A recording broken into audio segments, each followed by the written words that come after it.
Is it better now? Hello?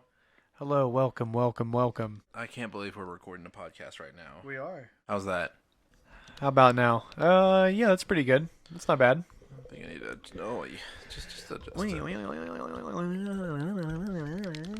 Dude, we can do it. I think it's right. I think we're ready for it. I think we're ready. So, do you want to do the intro?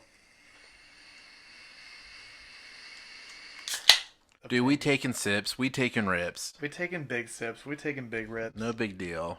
You know, that stimulus check be hitting. You know, that should be hidden. Dude, it hit me hard as fuck. Dude, no, like for realsies, it hit me right the fuck up. We're up here. We're already sitting pretty. It's a nice thing to have, but at the same time, you know, every now and then I'm thinking, damn, maybe I should just like sit on that because, you know, what if something fucking crazy happens? Because with this COVID-19 going around, it's gotten worse and worse. Yeah, they're saying it's, you know, peaking right now, but you don't fucking know. Nobody knows. Dude. You know what I mean? Dude, I know because you know I be peeking. Bro, I be peeking, bro. At night. You know, I get that. I crack that door open. That's a compliment, yet very, very creepy. So let's talk less COVID and more brovid. Dude, let's get real broy. So let's get into this. You want to do a little bit of an intro? What up, and welcome to the Hype and Cowl Podcast, where we discuss what's been done, what's done right, and what's just hype in comic books and pop culture. I am your co-host, Jacob Fulinen. Here I have with me my your esteemed mentor, right, and the biggest of homie, Ryan Hoffman.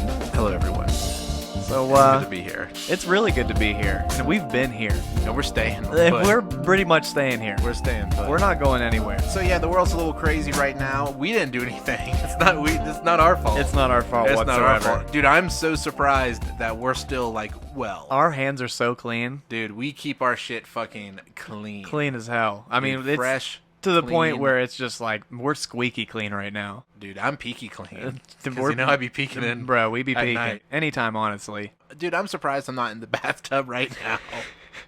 You know what I'm saying? But, so yeah, you know, and everyone knows we don't have to really break it down as far as what's happening cinematically within the cinemas.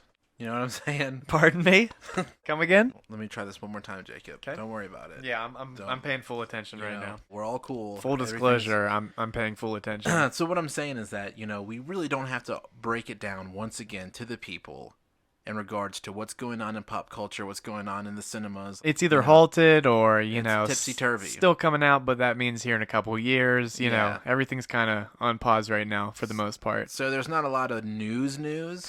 There's some dumb news. Yeah, it's just, you know, whatever news. Like Zack Snyder flexing for no reason. Right. And, you know, because I mentioned that to you a couple weeks ago. I'm like, I don't know what's going on with the Zack Snyder shit. Like, I keep seeing these articles that he said this and he said that. And He's been tickling our fucking balls. And I don't know if they're, like, older articles that people are just digging up because nothing's going on. But I guess he did like a live tweet or like a live stream. Yeah, I think it was a live stream of BVS. Yep. Or Justice League. And he was like showing like even more like concept art from the Snyder Cut and even like, more like promo art even too. You're gonna tell us that general random dude was Martian Manhunter all along? Like, yeah, that was weird. He had a completely different name, a completely different career. You're just gonna say this black guy is John Johns just because he's a black guy in the movie. Oh, John. Yeah, old fucking Lil John. Lil John. Yeah, it's weird. It's funny because he keeps poking at us every like once in a while. He just keeps coming out and like teasing more things about the Snyder Cut, and it's like, what's the problem? Like, why can't you just put it out? On the whole, if you were to ask me if I believed in all that nonsense, like I don't believe it. Like I don't believe that. Oh, this was a setup. This was a setup for that, and this was gonna be this, and like who knows? I mean, like I said, who the fuck knows? But I'm just saying, Zack Snyder, he's still on one. Whatever. Another DCEU news. So Ezra Miller was filmed at some bar. He literally just grabs this girl by the throat and takes her down to the ground. And he's like, "Do you want to fight?" Jesus Christ. There is no reason he should have felt physically threatened, and that's the only reason you should ever put your hands on someone else. Right, exactly. If at all. I'm sure, you know, you can get annoyed to a certain degree. You can always understand where they're coming from, but not when it comes to choking a fucking girl. Obviously, everyone keeps pointing out in the comments, they're like, oh, she's laughing or she's smiling. And it's like, that's an awkward situation. Right. Like, you know, your first instinct is to play it off like a joke. Right. This is Ezra Miller. He's a star. You know, I'm a fan. That's not cool, though. Yeah, you like, want whatsoever. it to be playful. And I'm sure it could have been half and half. I'm surprised that there's not more footage of it. Ezra Miller, he's a celebrity. You know, if he's out of the bar, you would assume there'd be more cameras on him. If you're the star of a franchise, or a soon-to-be franchise, or a wannabe franchise, like, the last thing you need to be doing is fucking with that money. Oh, right. Why he thought that was okay, and that's what leads me to believe that he did lose his temper, because that's something that a cool obviously, head right. would have thought through. Like I said, I mean, I'm just saying, like, you know, he acted out, not that he was joking around, and it was taken out of context. Right. I try to avoid shit like that because I genuinely just don't care. Yeah, What's wrong? My Spire's dying, and I can't find the cord. What kind of cord does it take? A special cord. A very special one? Yeah, too special. Welcome So, to my here we are. Welcome, here we are. So yeah, Ezra Miller's out here choking people. Big deal. Big fucking deal, dude. Who What cares? else is happening? I don't. That crazy, you know, sort of on the same page, certainly in the same fucking book, is that whole Amber Heard shit. Just right, like she's being fucking getting way cray. Straight up fired, dude. Dude, all the way cray. Getting fired from life. They- Making up shit. Damn, She's dude. gone. Ezra Miller's gone easily. Dude, the DCEU is just filled with just Deplorables. hopeless romantics, man. Ben Affleck obviously has been rough around the edges for a couple of years now. And it's been rough. Yeah, big rough. Big rough. Ezra Miller, he's just out here choking bitches. Right. No big deal. Like what you were saying this morning, like, dude, the MCU is just all the actors you just want to fucking hang out with. You know what I mean? Like, it just looks like it'd be a good time with everyone, but... Just a bunch of good boys. Yeah, the DCEU is just, you know, looks like it'd be a rough time. And it's really funny because, like, the entirety of the MCU cast, really. Even the camera guys, you know, the people that get the snacks ready in between sets, in between shoots, like, you know. You know, one of them, I like... want to hang out with them, too. You know, like, you know, if they were getting snacks on set of the with the DCU crew... You know, one of them's at least slapping the fucking snacks out of the dude's hand. Dude, I'll tell you the fucking snacks they have at the DCEU table. Tell me right now. Fig Newtons. Right. For sure. Dude, fuck those things. Some Necco wafers. Yeah, okay, yeah, gross. Raisinets, even though I like Raisinets. Oh, fuck you. Raisinets are the shit. I like dude. Raisinets, but, you know, it's just a candy that people shit on pretty often. Right. I'm surprised, dude. I'm surprised you like Raisinets. Oh my god, dude. Raisinets are the fucking... That's a fun thing to learn about you. Yeah, it's a big jam, dude. Dude, I also like Raisinets. Let's shake. Let's get on that long Dude, shake right there. I feel like I'm meeting you for the first time. Dude, this is really nice. This is a good moment. Yeah, hopefully you guys get to, you know, feel the full experience with us. We're big one. Just realizing we're Raisinette bros right now. We're raising up bros. What kind of snacks do you think the MCU would have? Dude, you know they got Gushers, Cool Ranch fruit by Doritos. the foot. Oh yeah, you know they're keeping it real. The sweet and spicy Doritos, Dunkaroos, mm-hmm. Dude, the 3D Doritos, the zebra stripe gum. Jesus fucking Christ! With the tattoo, yeah, for sure. Mm-hmm. They're definitely getting those, mm-hmm. and that's like, you know, complimentary. You remember those little flute candies? Little flute candies? Yeah, they're like candies, but you can play them like a flute. They're like a whistle, but they had like a little little pull bub, wow, little pull bubby on it. Dude, candy necklaces? Shit, dude, that's my porn star name. Candy necklace? That's hot. Dude, you got it. I like that. Call me Candy. Dude, I'm gonna call you fucking Candy Necklace. Why you got so many necklaces? So, you know, some other wild shit that's going on within Warner Brothers. Space Jam 2. Have you heard of this? It's a big jam. Hey, let me do that again. I don't know. Let me do this one more time so I can get my fix. Do your thing, dude. Suck on it, man. You know what? Let me hit it. No, don't let me hit it. You know I got COVID-69. Yeah, so that's pretty hot. So Space Jam 2. I've heard about it. It's almost a myth at this point. I think any movie is a myth at this point. Yeah, that's what I was about to say. I'd be surprised if a movie ever came out again. Right.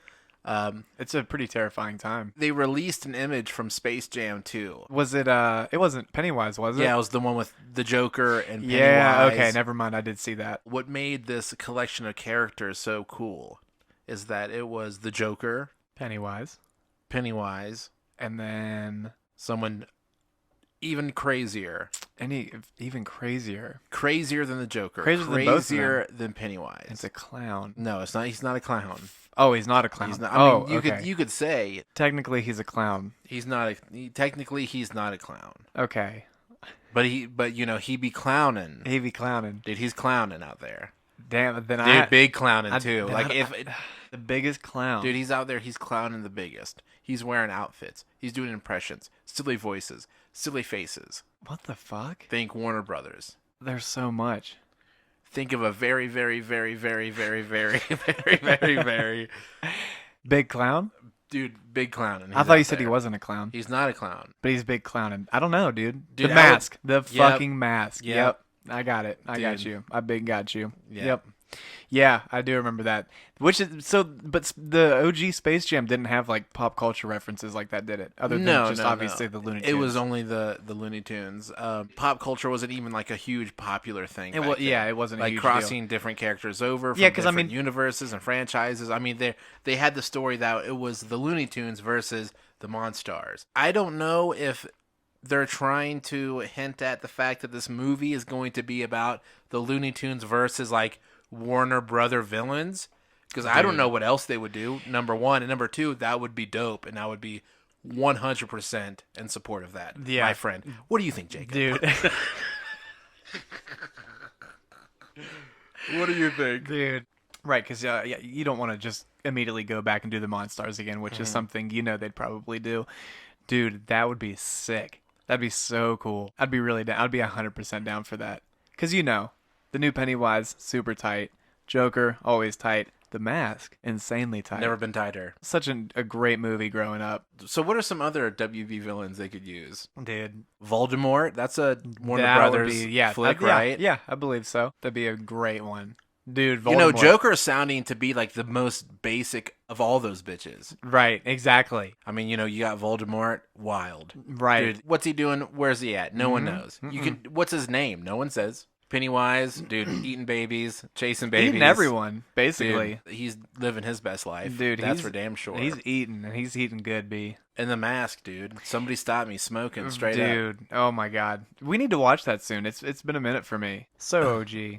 Starring Tim Scarry. Big Tim Scarry. What was Jim Carrey's wow, that's crazy. That's really weird to think about right now. I can't believe that I never really made that connection until now. What's that? You are so down with a Jim Carrey movie. Well, yeah. It's crazy. And don't try to back out on this. Well, he doesn't act like Jim Carrey while he's in character as Stanley Ipkiss. He acts like Jim Carrey when he's a fucking The Mask. When he's the Mask. Right. When he's like a crazy demon from hell or whatever the situation is. When he's a crazy like Norse curse. Right. He just acts like Jim Carrey. Yeah, so I think it just matches a little more. And plus that was like the OG Jim Carrey flick, and not a lot of people know that. Which is weird. Yeah, The Mask, very weird. and you've seen The Mask, and you recognize it as an older film, but you've seen so many Jim Carrey movies, especially back in the day, you only assume that some of them probably came before The Mask. But, and it's funny, even being a youngster, even when Son of Mask came out, I was just like, nope, I'm good. So young. And yeah, they used to have the Mask animated series. Which, and it was cool because at the same time they had a Ace Ventura animated series, and at one point they crossed over. Both are very elusive also. Yeah. Did you hear that Daisy Ridley was going to play? Oh my God, here we go. Ace Ventura in the reboot? Nope, I didn't hear about it. Stacy Ventura. Go ahead and tell the people. So there's this lie I've been telling for about 4 weeks now. Probably 4 weeks? Are you fucking 4 kidding months? me? Dude, you told me that back in like Christmas. Dude, okay, this was, I'm pretty sure after I came back from visiting back home, you were like, dude, you hear about fucking Daisy Ridley playing the new Ace Ventura? I was like, no, that's fucking kind of okay, no. Amanda Bynes she was supposed to play Rey in Star Wars. No, she was not. Okay, moving on.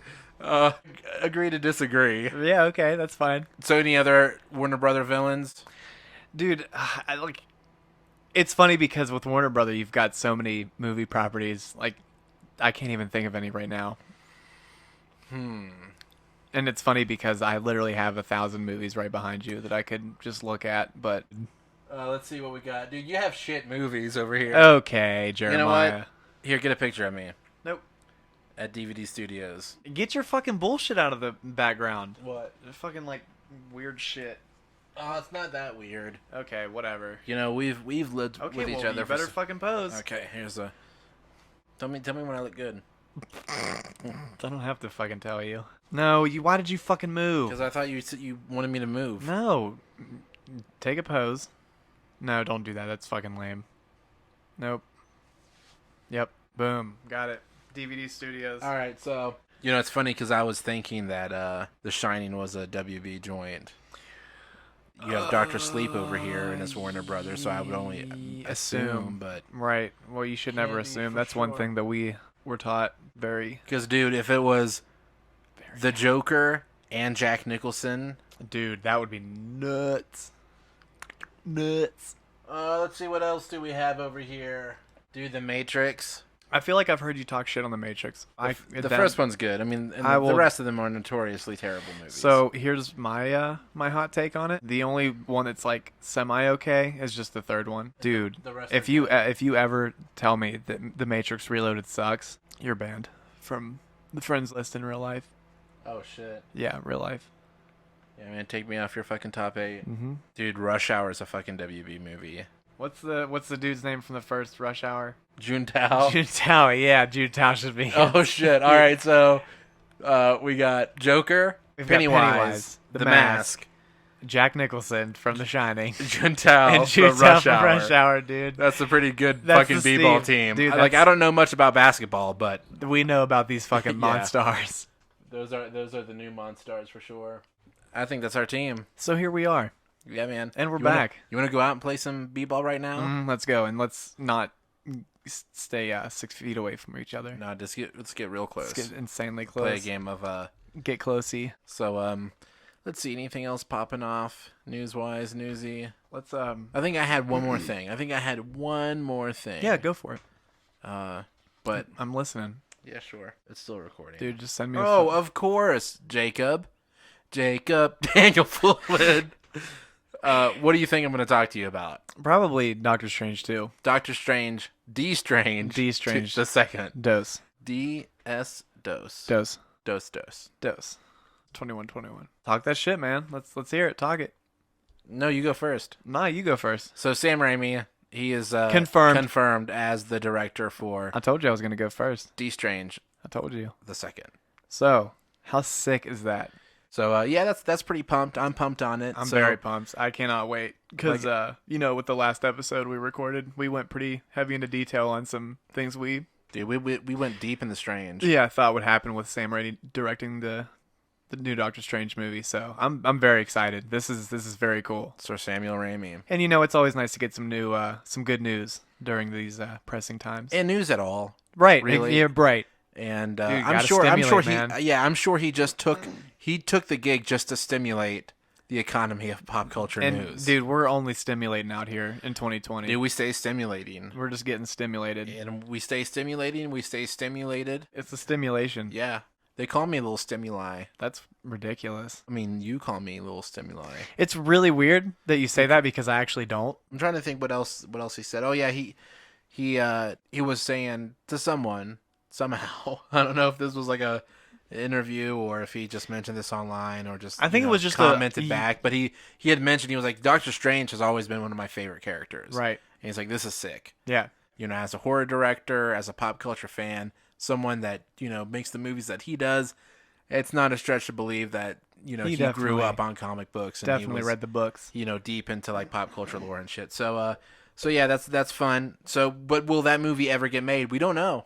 We don't. But hey, it's news, and it's speaking of news and speaking of good news, okay, and some would say this is the goodest news. Yeah, let's hear some good news. So we could use it. And you brought this up to me.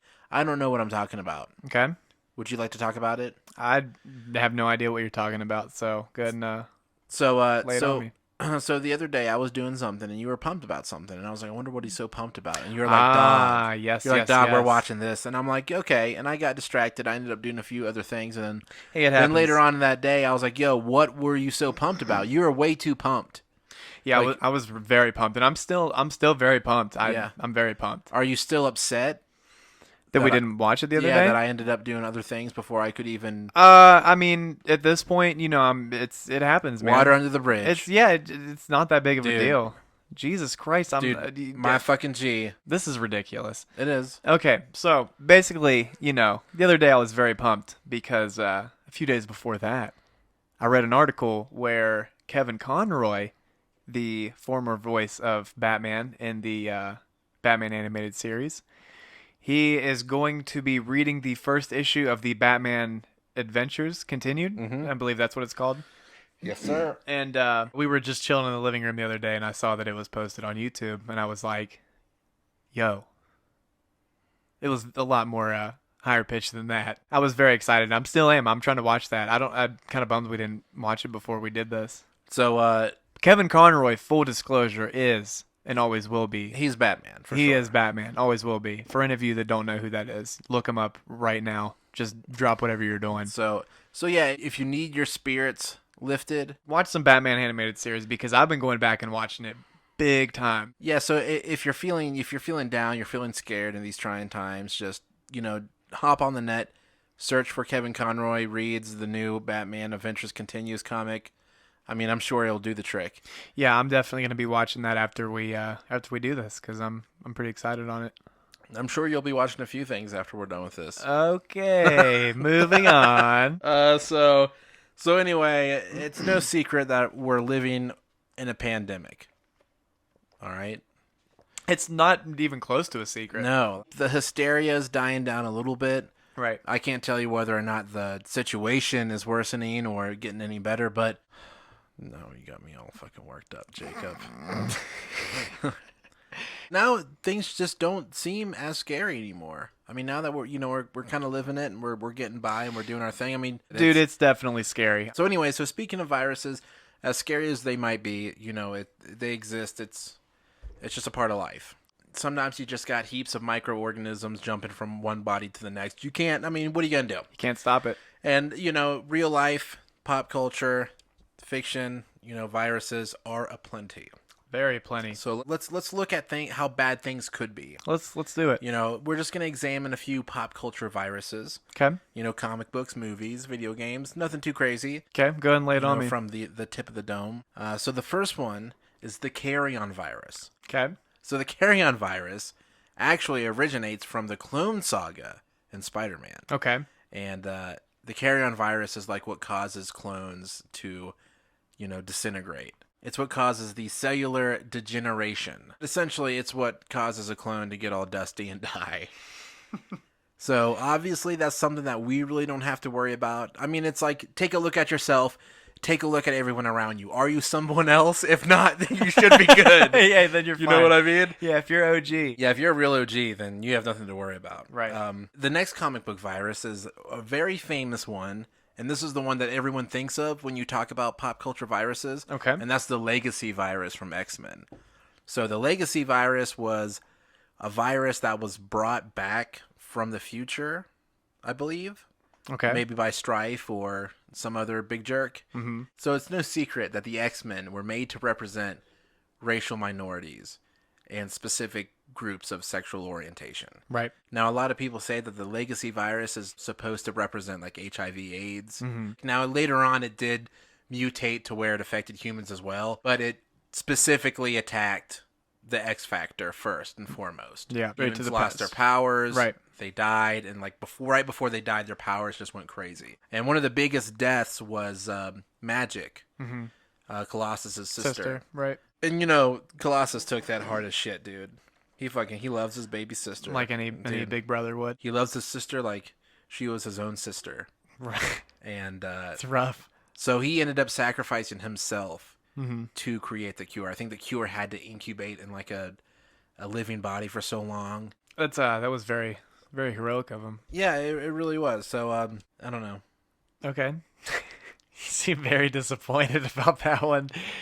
After laying that one on. It was a hard one to get through, man. Like I didn't really think of like how real talking about AIDS was until like I came up like I was like, how am I gonna word this? We're getting a little serious here. Yeah, with these viruses. Like I said, it's not a secret that the X-Men, represent more of the LGBTQ community than the racial minorities. I feel, and I mean, just the fact that their powers manifest at puberty, mm-hmm. And obviously during that time, that's when you really kind of lock in what you're into. Yeah, you're starting. You know what I mean? Do you like boys? Do you like girls? Right. They don't shy away from it in the cartoons, in the movies.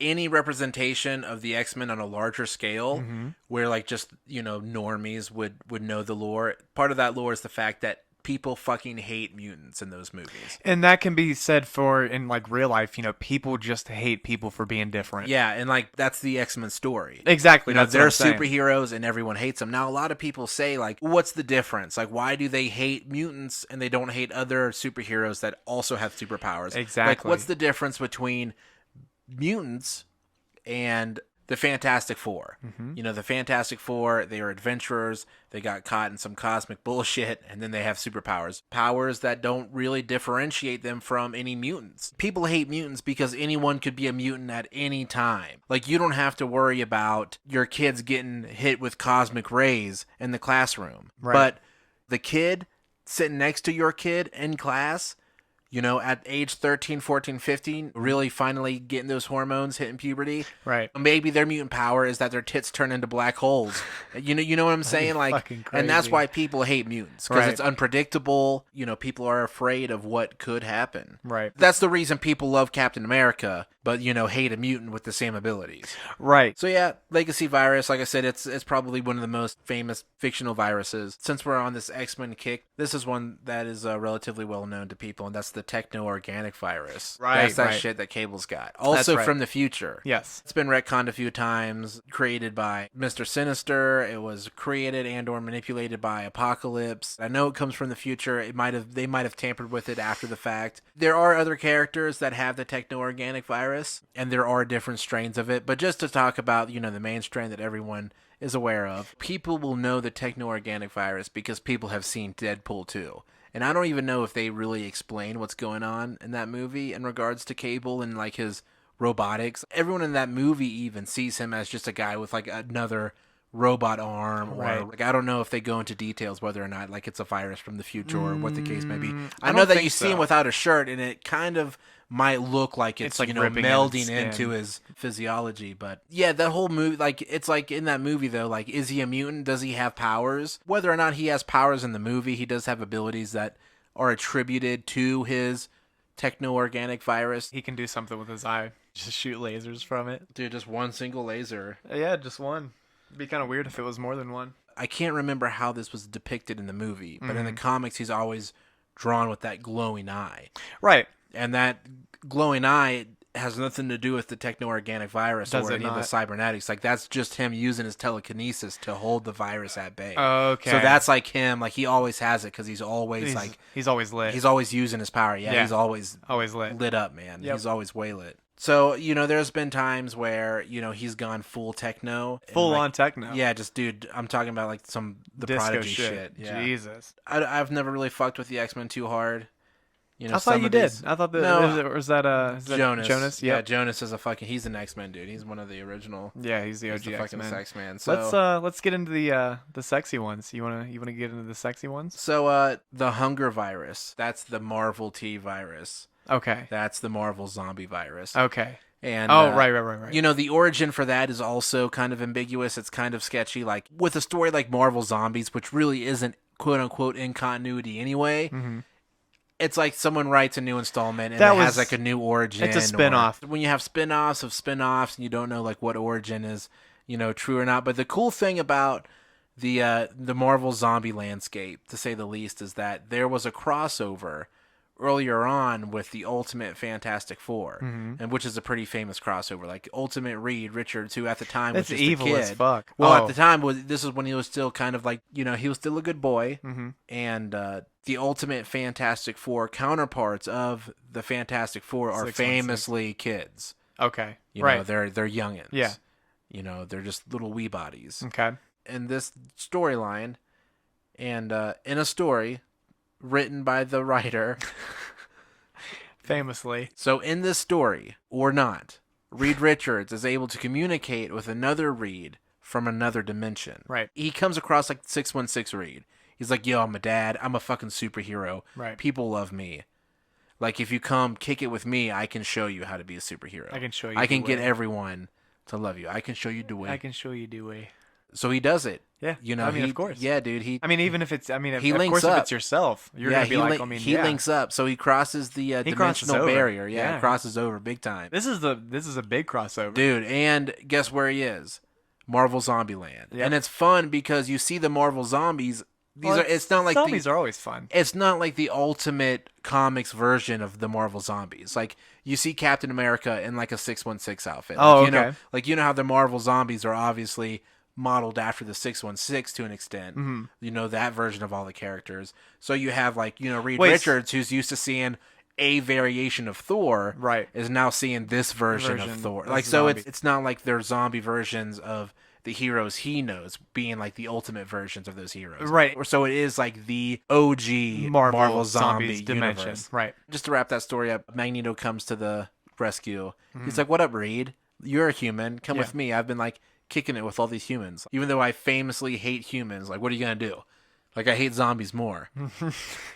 So he helps Reed escape, but at last second he's got to like hold back because he's like, well, someone's got to destroy this machine, or they're that classic trope, or they're going to follow us. So he sacrifices himself, even though ironically, he Bruce Willis's himself. The most accepted origin of the zombie virus, of the hunger virus, is the origin that Magneto was able to, like, the virus comes from space. Yeah. It's not something like that was whipped up in the lab. In the Marvel universe. But I mean, when it comes to like, usual zombies, it's like a viral outbreak that, it was like a lab mishap. Mm-hmm. Where, this one was like specifically like he was able to come into contact with a quote unquote zombie that like lived on some other planet. Oh, and he was able to like bring him to Earth. Yeah. He wanted him to eat all the humans. He wanted the humans gone. Yeah. Like any, supervillain would. Yeah, as we all do. As we all do. So most zombie games, I mean, it's all the same. There's a stock zombie, generic zombie. Just regular. And then there's like zombies that like have specific abilities, different mutations. Some are faster, some are bigger, some can do this. Now, one video game that I was always interested in, I never played. I'm a big scaredy ass. Like, I'm not fucking with this shit. No, I know it. My heart can't take it. So this is also a very, very popular, very beloved game, and that's The Last of Us. I've actually even heard recently about HBO having the rights to do a series. Yeah, I heard about that as well. What makes it float to the top of all the nonsense that other people are talking about is the fact that I guess like they kind of like took the liberty to use the likeness of like a pseudo Ellen Page. Yeah, Ellen Page. And a lot of people say that the main character looks like Hugh I was gonna Jackman. say didn't she already like look like her in the first game? Is that what you're talking about? Yeah, I think whether it was intentional or not, it does look like her, but though. It wasn't like officially licensed. So what makes the Last of Us so interesting as far as like fictional viruses are concerned is that it's all like fungi related. Mm-hmm. Like it's a cordyceps, I believe, is what they're called, and like that's an actual thing that occurs in nature, like in real life. Yeah, like these spores will embed themselves in like an insect, and this fungus will live in its body and move to its brain, and like the creature will be like brain dead. Yeah. Like if it even has a brain left. Right. And this fungus is literally just controlling its body. Right. Until like it puts that body where it wants to be. Right. Just like a host. Yeah, and it's just wild. Like it's wild that, like I said, that's the thing that actually occurs. There are versions of actual zombies in nature because of these cordyceps. And like I said, that's like some normal shit that we've, been heard about forever. You know what I mean? Yeah. So speaking of zombies, and this is something that I know that you fucks with hard. Yeah, like lately, too. Dude, like you fucks with this almost as hard as I fucks with you. Right, dude. That's definitely a good way to put it. And it's almost the quintessential top-tier flagship zombie virus. Yeah, for sure. And, obviously we've already even mentioned it in this episode, and that is the T virus. The also known as the Tyrant virus. The T virus famously comes from Resident Evil. Yes, sir. 2. Not a lot of people know that, but it wasn't. That's one. A lot of people don't know this, but it wasn't even introduced into the second Resident Evil game. No, no. I'm pretty sure. No, that's the second one. The first one is something different. No, the G virus is the second one is the G virus. Dude, that's what we got. Yeah, we got the G virus. That's what we got. We got it. Yeah. So tell us a little bit about the T virus or the G virus or any of the viruses. I know that there's a few in Resident Evil. Yeah. So the T virus is what, turns everyone's into the zombies. And also, I believe, because it's called the Tyrant virus, it also makes the Tyrants, and was also used to make Nemesis. What are the Tyrants? So in the second one, like you were saying, so Leon Kennedy and Claire Redfield, the sister of Chris Redfield, very famous Resident Evil character.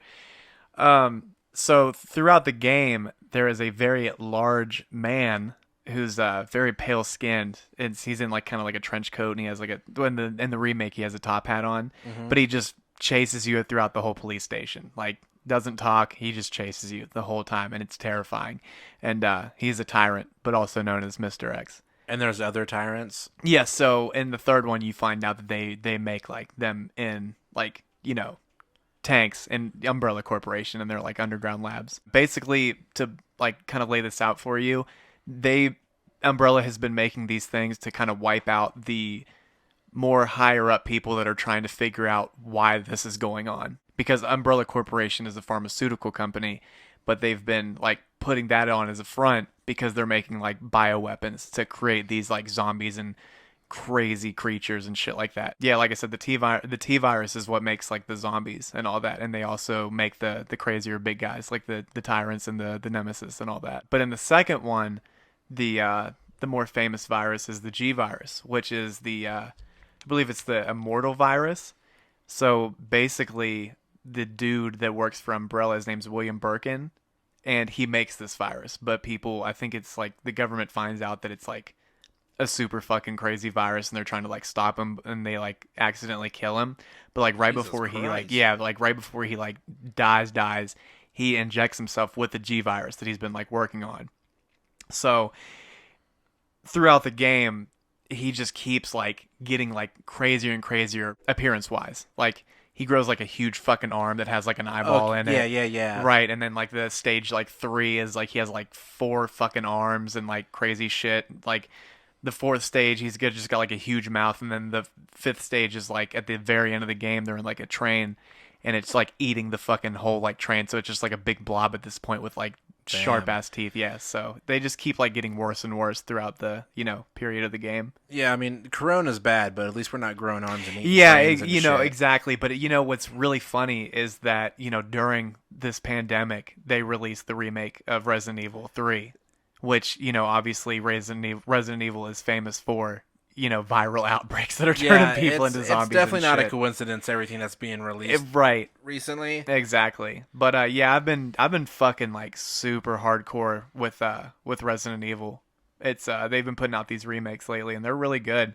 But what I was referring to earlier when saying I haven't really played with the first one, I really didn't fuck with the older game, like the OG games. Too scary. No, not too scary for you. No, not at all. The tank controls, like how it's set up with like set camera visuals of each like room in the map of the game. I'm like, there's no like free camera. So, and it's like there was no like free aiming either. Like it was just like point up, point in the middle, or point down, and then you're just like moving in a circle, and then you can like move the person. You couldn't like aim and shoot at the same, or like aim and walk at the same time. Yeah, sounds infuriating. It's so frustrating, dude. It gets you pissed. But that's the cool thing though that I appreciate is that that's what added to the more tense part of the game. Like, it's already scary as shit because you're dealing with scary zombies and like tight corridors in a dark ass mansion, and you're just playing with these frustrating ass controls. So it's I feel like it's kind of like adding to the tension, but I'm sure that's not what they intended when making these original games. But that's why I never played them, because those controls always just frustrated the shit out of me. So these remakes are due to the fact that Resident Evil 4 came out, and I've discussed this with you a couple of times. That is quite possibly could be the greatest video game of all time right now. And it's not weird to go on the internet and hear that from a million other people. Now, what's the one that they're talking about making? So right now, they're talking about remaking the 4th one. Yeah, because I've seen people online be like, they're not going to make it, or it's going to suck anyway, because that game... because the 4th one is such a staple in just video game culture. Dude, people have played this game countless times, including myself. I play this game all the fucking time. But yeah, so if it wasn't for Resident Evil 4, we wouldn't be getting these remakes because it offers the over-the-shoulder view, and it's got like the free aim and all that. So makes it so much cooler, so much scarier. You know, it's funny you're talking about like the fungi-related viruses and all that in real life.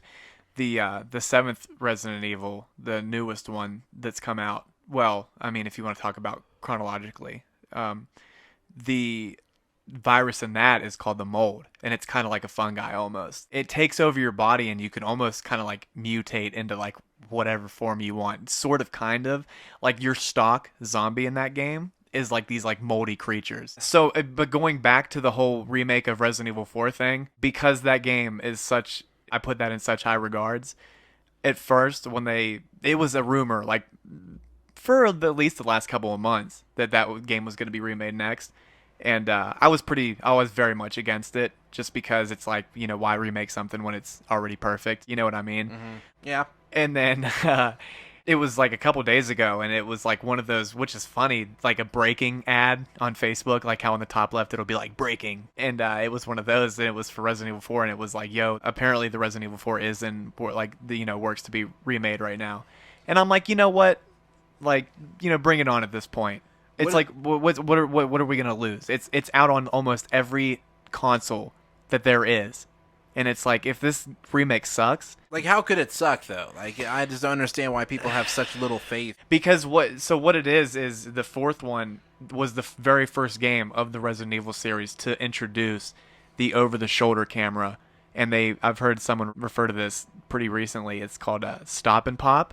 So basically, you can walk in any direction, obviously, but when you shoot, you have to stop. Like, you can't move and shoot. You have to like stand in position and shoot. In the new remakes, they make it an over-the-shoulder camera. The movement is a lot more free, like the way you walk around, but this time you can like walk around and aim at the same time. That would be like a pretty crazy difference for the fourth remake. Are people just not convinced by these changes because they want it to stay difficult? Basically, the main reason why people have been kind of, at least with the new Resident Evil 3 remake, why people are kind of hesitant about it, that they are cutting out parts of the original game and just replacing it with like new age parts. Just remodeling the story a little bit, just to fit with, you know, modern times, I guess you could say. But to me, I guess that's maybe why I like it a little bit more. I think that people are all, like, everyone that played Resident Evil 2 remake, like, absolutely loved it. Like, it was such a sick game, dude, and it's, in my opinion, I think it's just as good as the fourth Resident Evil. So are they going to change like these scenarios and the gameplay mechanics, or are they just changing like cinematics when you say they put new material, new content into these remakes? I don't know personally. I've just heard that they apparently cut out certain parts of the old game and just replaced it with something new. Okay, so Resident Evil 2 and Resident Evil 3 remake, this is like the first in line of like all these new remakes that they're doing. When they did Resident Evil 7, the newest one, they started using their own in-house game engine, like graphics engine, and it's called the RE engine. So it's, like I said, their own graphics, and it looks incredible. But fuck, I already forget what we're talking about now. I'm asking you, is if these new inclusions. Oh, so yeah, so are they game scenarios? Are they cinematics? Both. Like I said, I'm not going to spoil anything if anybody, you know, wants to play it. But in the new Resident Evil 3 remake, they switched up a character's death. There's apparently parts, like levels that you played in the original, like I guess you played in like the part of a clock tower, but that part was completely cut from the new game, and they just added something completely different. I'm asking because like I can see people being upset when they're changing like the actual game. Right. Imagine reading the Harry Potter books and, you know, being in love with those, and then watching the movies and being like, oh shit, they changed up some shit. So that's what I mean. Like, they're, you know, changing up some scenarios in the game. But it's just the reason why it's so good in terms of a horror game. You know, you're inside of a police department that's like, you know, there's just blood and guts everywhere, and it's just, you know, dark as shit. You're using your flashlight the majority of the game. So it's pretty terrifying. You know, there's a lot of good jump scares in it. But it's just Resident Evil, they're known for a lot of like puzzles and stuff like that. So it's puzzles aplenty, dude, like tons of puzzles. So it's really fun. But when it comes to like unlocking new parts for your weapons and stuff like that, it's not just like a system how like Resident Evil 4 was, where they didn't really have new parts. You just, as the game progressed, you unlocked more new weapons. But for these new remakes, they're offering just upgrades to your weapon that you currently get from the game. You don't get those by just like purchasing them. You have to like go throughout the game and find them with like story driven items, like key items. And that's what's fun about it. You won't really know that you might need that tool to get like just a new unlockable weapon. Like you kind of have to just do a lot of exploring of the police department or whatever level you're on. It makes you want to explore. The second one, like I said, in my opinion, I think it's just as good. I think the second remake of Resident Evil, I think it's just as good as the fourth one.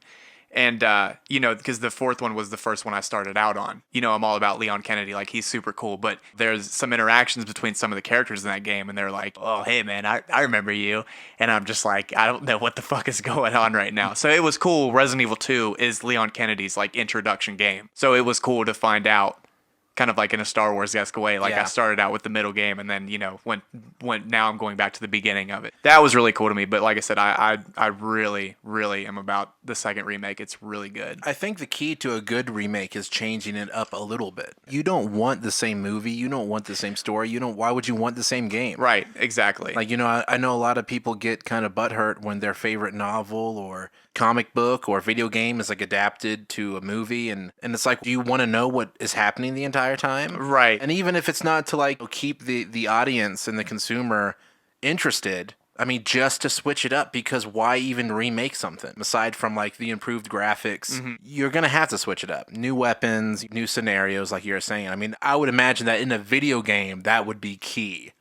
Even though everyone likes playing, their favorite game over and over again, but nobody likes to buy their favorite game again. Right, and that's why, of course people are going to be super on the fence about this. Like, apparently like we're saying, they might be remaking Resident Evil 4, which, like I said, when there's something so perfect, you don't want it remade. But sure. And I was on that same wave for a while. I was like, I don't want it remade. It's already perfect, so why do anything to it? But then I'm playing these remakes and I'm just kind of thinking, I'm like, you know what, go for it. Like, just do it.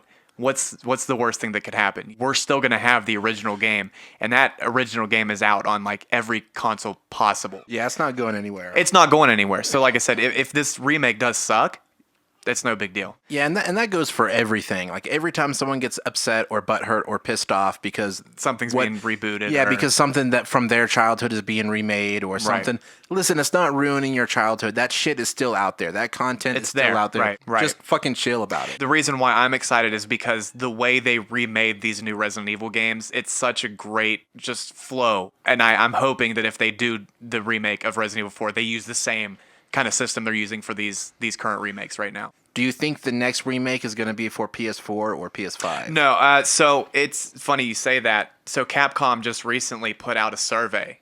You can go on a survey on their site, and it's kind of being like, it's asking you just random questions like, hey, have you played the new Resident Evil 3 remake? Did you play the second one? Blah, blah, blah. And then at the very end, they're like, so if we came out with a new remake, would you get it? And it's some of the answers were like, even if I had to buy a new console, I would still get it. Or it was like, if it would come out on just current consoles, I'd get it. Or like, no, I don't want it at all. Mm-hmm. So, I clicked, if I have to get a new console, whatever, not a big deal. And I have a PC, so it's not a big deal, whatever. And then it was like, hey, if we came out with a brand new Resident Evil title, would you get it? And it's same answers. So, and I answered both. Like, I don't care, man. I think the new Xbox looks sick. Obviously, we haven't really seen anything about the PS5. I'm sure it's going to be sick.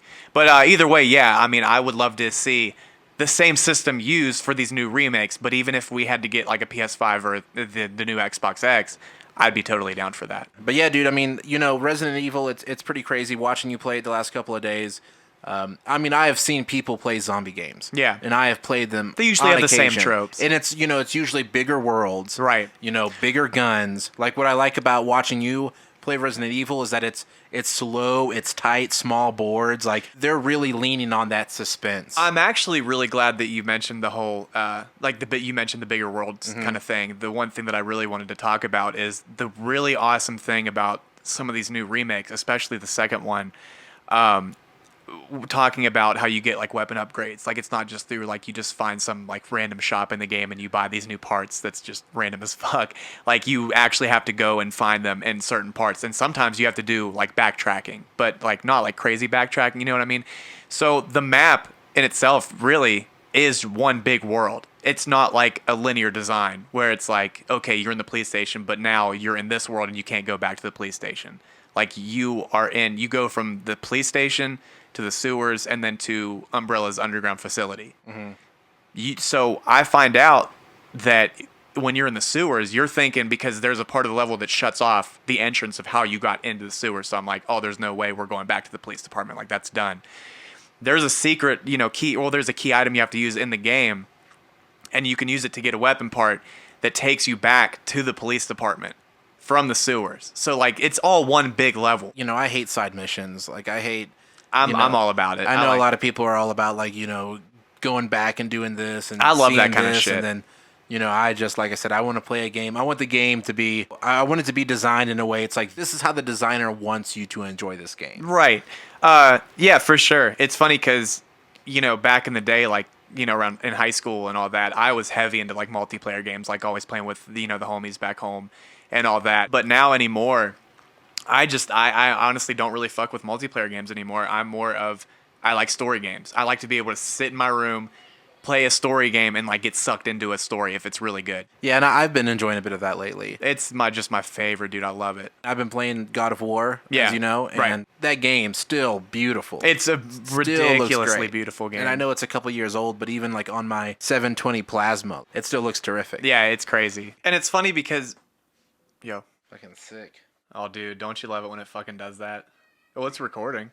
Big recording, huh? You might have to just restart your fucking phone. Yeah, you just restart your phone, dude. Or you might just have to delete the app. Dude, this happens to me all the time. The key is to keep doing it. It's not. 300, 400 times. It's not. That's the trick. The trick is to just keep doing it. It's not. And then when your phone dies, then turn it back on. Yeah, and then we're going to have to wait for your phone to charge. Oh, shit. Wrong one. Oh, my God. Will you just turn your phone off? Jeez Louise. It takes a while to turn off an iPhone. It takes some work. You got to punch this in. No, I just wanted to make sure you were going to turn your phone off. Well, it's still not off. I'm just.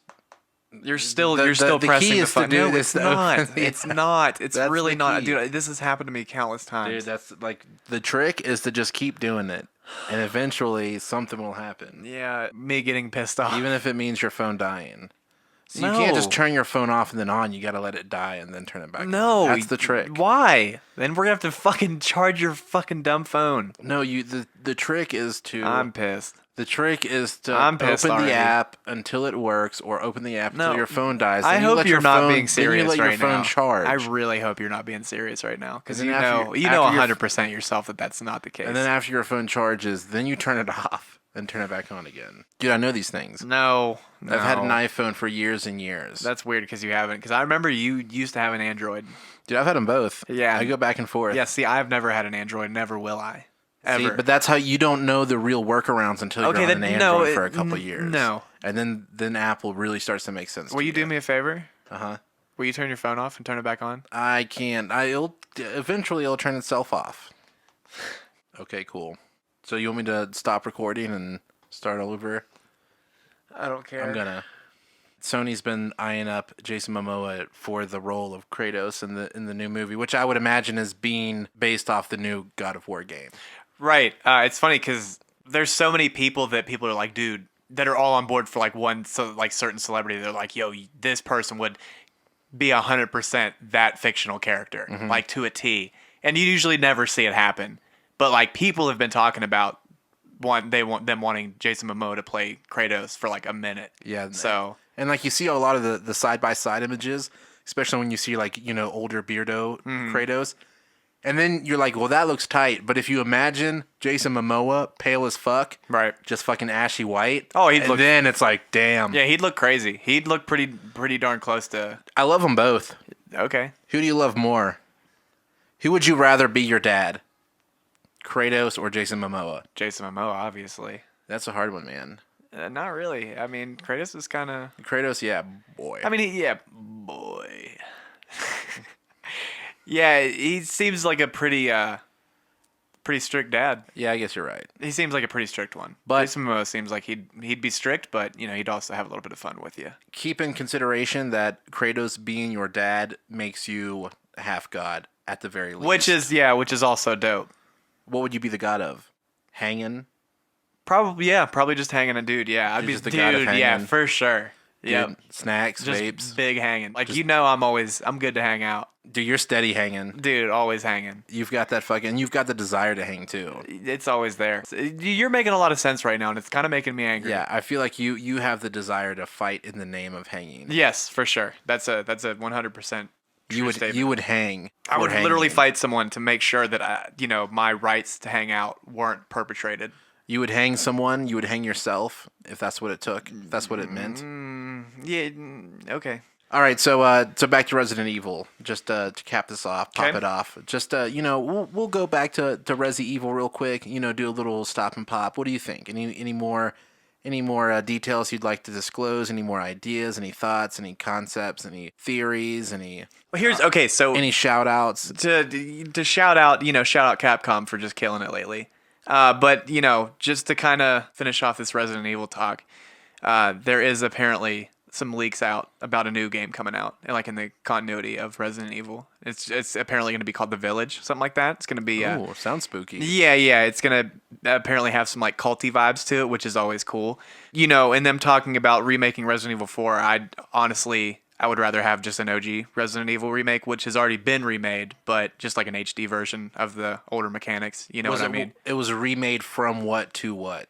I don't remember the very first console that the remade first one came out on, but on the Switch, it was last summer they put out Resident Evil 4, Resident Evil 1, and 0, I believe, on the Switch. So they just ported over the HD remake to the Switch. So I played a little bit of the remake of the first one, but I can't get over those controls, man. They're just awful. You think there's any movie reboots on the horizon for Resident Evil?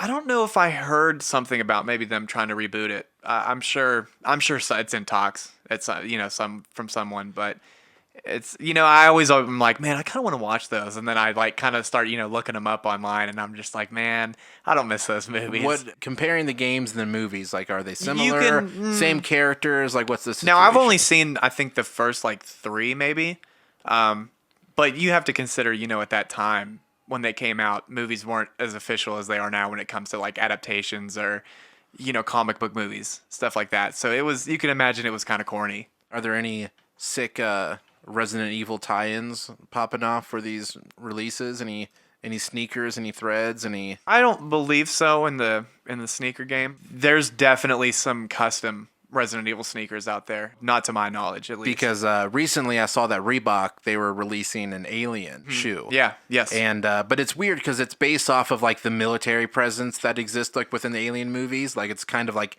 space camo with it looks like astronaut padding around like an inner sleeve that's made to look like carbon fiber maybe, but like I said, it doesn't say alien, it doesn't say xenomorph, it doesn't make you think that movie at all. To have an Alien shoe be released out of nowhere by Reebok that's based off of like the militaristic side of the movie and not like the xenomorphs. It seems like a weird thing to even conceptualize. So not even when it comes to coming out with these collaborations of like movies or video games, when it comes to shoes, it's not out of left field to come out with a collaboration of something that hasn't been recognized in a while. The general objective, I feel like, with most companies is when it comes to clothes or shoes is to bring something back and make it cool again for the kids to rock. It just seems like, like a weird design, because if I saw someone wearing their shoes, I wouldn't be like, oh, damn, those are those Alien joints. But, that's the fun thing about shoe companies is you'll see these really crappy designs and you're like, that sucks. Like, why would you even put that out? And it's like, there are some people out there that would totally rock that, and that's cool. Even if you don't like it, the next person might. Yeah. So that I appreciate that, but it makes complete sense. Like I said, they just want everybody to be able to rock something. That was a very crazy design, but good on you. You know what I mean? Do what you want. Yeah. That's the fun thing about shoes when you're doing a collaboration. It's like when you get free reign and you're just like, I'm just gonna make whatever I want to make. Yeah, I mean, I guess if you were making an Alien shoe and you wanted to take a different angle, you wouldn't go xenomorph right off the bat. Right, normally you would look at the story from like different angles and perspectives, and you would try to like get inspiration elsewhere. Like I said, you wouldn't want to just do. So what is the boot? Because it's been a while since I've seen the movie. Is that a boot that they wear that's like kind of designed after like something that they wear in the movie? It's just weird because it doesn't even look like the exosuit that like Ridley wears. Right, like, I was going to say right. That would make sense and that would be lit. I thought it was going to be when you told me that they did an Alien collaboration. I was thinking they were going to do like a yellow shoe or something to make it look like an exosuit. Pop culture and sneaker culture, they collide from time to time. They have collided before, and it's not just we're not talking about just like collaborations with shoes releasing to the general public. We're talking like there have been movie suits in movies that they have used like Nike shoes as part of the costume. They adapted it into the costume. They're not just like wearing the shoes as a part of their costume. Like which they're still using, that. Hey, I mean, right. So I guess the first one we can get into is Spider-Man from Sam Raimi. The Green Goblin uses a pair of Nike Air Flight Posits, and it's like kind of like the shoe that's almost like the foam posit, which by the way are my least favorite shoes of all time. But the design of it kind of went with the design of his costume, so they kind of painted the whole shoe like green and added some parts of like the leg costume to kind of meld into like the shoe to make it look more like it's not a shoe on a person. It's just, part of the costume. You're not going to just see a shoe. Yeah, I mean, I never once looked at the Green Goblin and was like, oh man, he's wearing some shoes. Right, yeah. But it's not like, so apparent that you're like, Jesus, really. For sure. I mean, they do make some fucking crazy shoes, and so I imagine that they have been for a while. Yeah. So it's not a stretch to believe that someone saw a sneaker and was like, that's some wild shit. Work. That looks like some wild shit that we got popping off in a comic book movie. I think that's so cool. That's we're super cool. Because me, I mean, I haven't been in the shoe game for super long, but you know how hard I'm into it. Like shoes are those are my jam. Dude, I see you wear them like every day. Right. Every day, like almost every time you go outside, I see you in like shoes. Now that we're in quarantine, like I'm about to just start wearing my sneakers like around the house. So the second person we have for the movie costumes with some famous shoes is Michael Keaton's Batman. They used a pair of Nike Air Trainers as a part of his costume. Once again, word. Yes, yeah. So they just obviously made it look all black, but the Air Trainers are a really cool shoe. It's a pretty older shoe, obviously. Is that a high top? It's more of like a mid almost. Not really a mid. It's in between like low and mid. It goes around your ankle a little bit. I mean, of course, sure. Yeah. You know, Batman's wearing some fucking Nikes. Oh, for sure, he's got to. So it's pretty interesting. I think that's really cool. It'd be really cool to see that happen in like more modern movies, like just. It would be cool if like that was a tradition they stuck with. Like Batman wears Nikes. Yeah, exactly. Like I said, obviously we're not sitting here saying that he like in that universe he's wearing kicks. Yeah, but like it would be cool that like if the newest version of Batman like they adapted a pair of Nikes somehow. Into like bats. Yeah, Batman suit boots. That'd be so sick. Just to keep it real. Right, because man, you got to go for comfort for sure. Was there a release with Into the Spider-Verse? Because I remember like the colorway being a big deal at least, or I don't know if that's like a traditional colorway that they adapted to the movie and then they repopularized it, or so that was obviously, dude, that was so cool for Into the Spider-Verse. So Miles Morales in the movie, he wears a pair of Air Jordan 1s and some like OG ones. He's wearing Chicago Air Jordan 1s, which is a very, very classic colorway of a shoe of the Air Jordan 1. So I was really stoked to see that. So since they did that, they obviously got the official, collab with Jordan Brand, but we're not going to just stop right there. They're going to, go a little bit further, and they're going to come out with a Jordan 1 that is Into the Spider-Verse inspired. And it is a Chicago 1, which is red, white, and black. So the swoosh is black, the little mid part where the swoosh lays on, it's white, and then the majority of the shoe is red. Just a very simple, clean colorway. But to switch it up a little bit, so on the tongue tag, they always have the little banner on the top that says Nike Air or Air Jordan, whatever.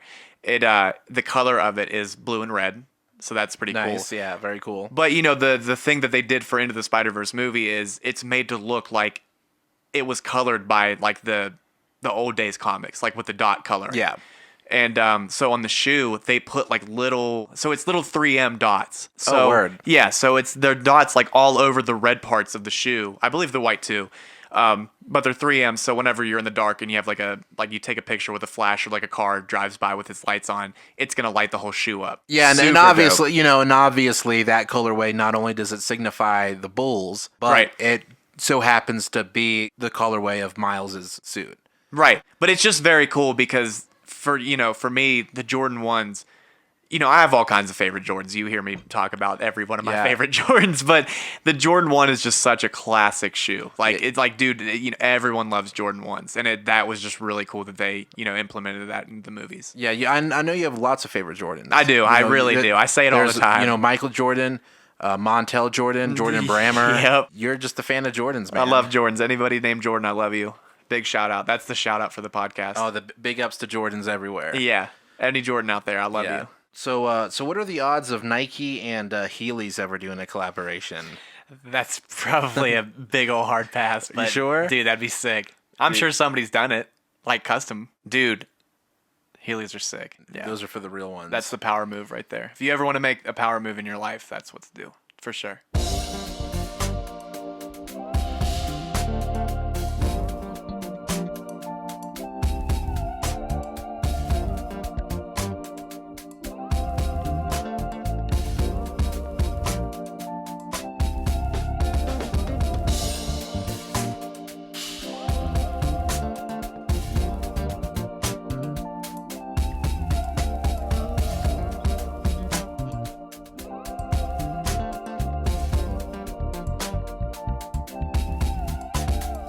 Check one. Check.